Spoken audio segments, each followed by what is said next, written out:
In the distant decades before the great wars that would rend the galaxy, there existed among the legions Astartes one that bore a unique honor, the Third Legion, later known as the Emperor's Children.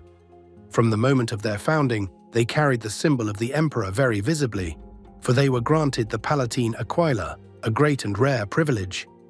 Their origin is rooted in the forging of the Imperium's armies, when the threat of humanity's enemies was yet to fully lay waste to worlds, and the Emperor reached out across Terra to claim the lost fragments of mankind and restore the galaxy. The Third Legion drew heavily from the nobility and martial clans of Europa.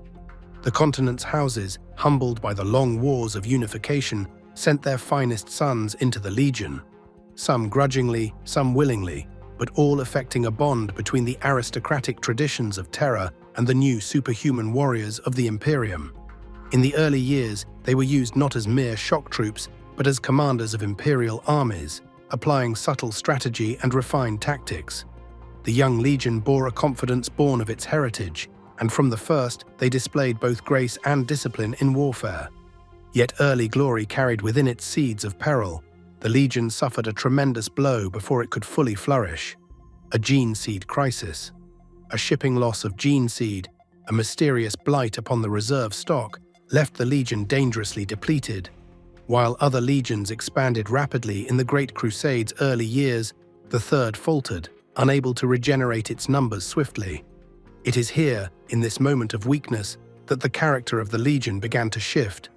From confident aristocrats of war to a force striving ever upward, striving for perfection, haunted by the fear of decline.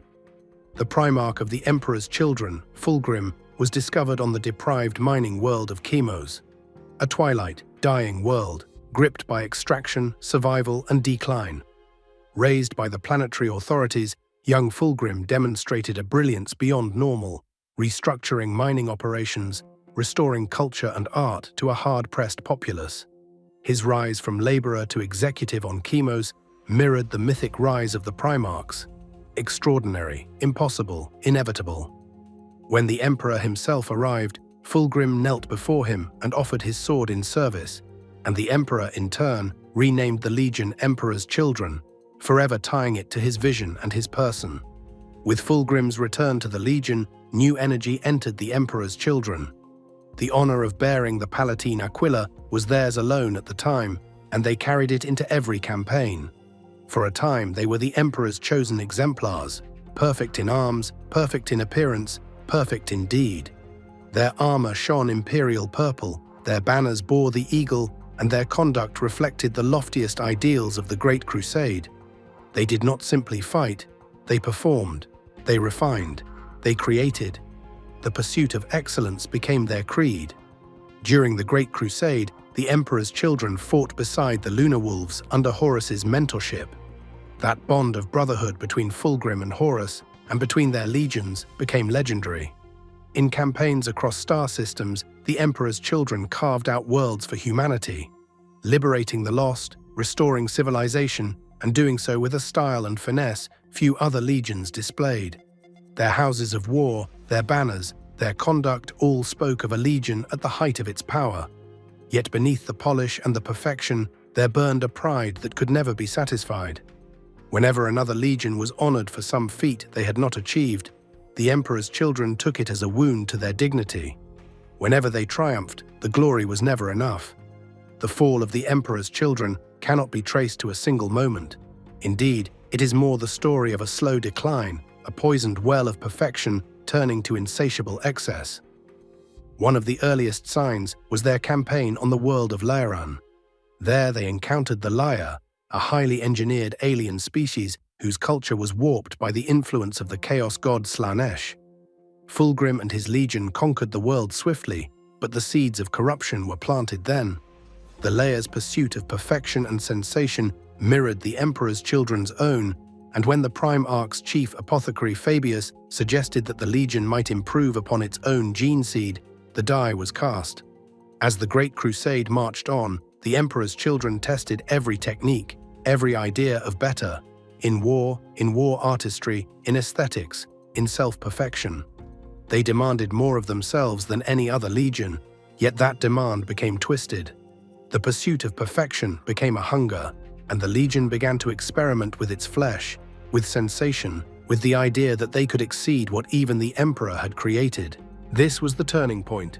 When the Horus heresy broke, the Emperor's children joined the traitor ranks.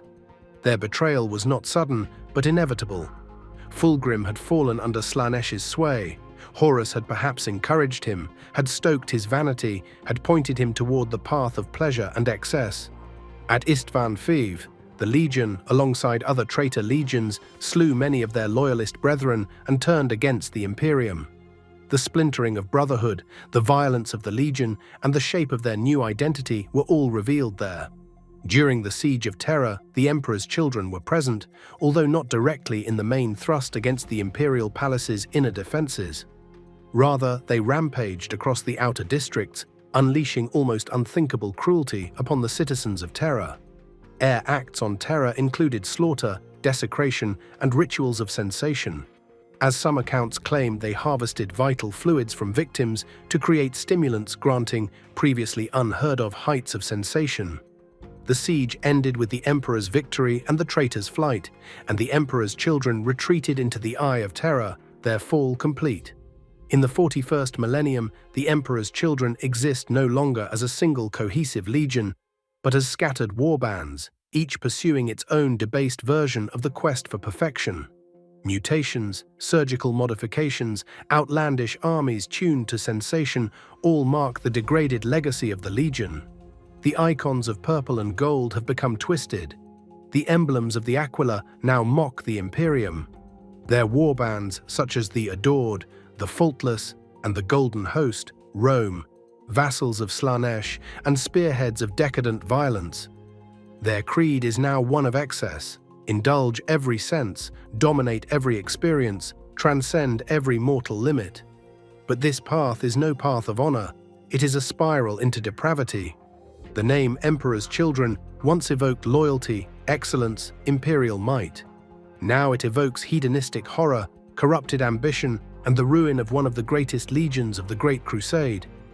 In their many campaigns across the Eye of Terror and beyond, the warbands of the Emperor's Children clash with their former brothers, plunder human worlds, experiment with illicit gene technologies, and worship their patron, the Prince of Pleasure, Slaanesh. Their purpose is no longer the Emperor's will. Their purpose is their own, and that difference made them monsters. Some among the Imperium still recall the Emperor's Children in their former glory. The shining purple banners, the perfect armor, the symphonic discipline. But that memory only deepens the tragedy, for what they became is a far cry from what they were. Their fall stands as a caution. The greatest warriors, when proud, when consumed by excess, when they believe themselves above their own maker, these are the ones who fall hardest. Thus the saga of the Legion is complete, from noble origin to catastrophic descent. From the forging of an elite legion, to the pursuit of perfection, to the embrace of chaos, and finally to the scattered hosts that haunt the darkness of the galaxy. The Emperor's Children once embodied the will of the Emperor, now they embody its ruin.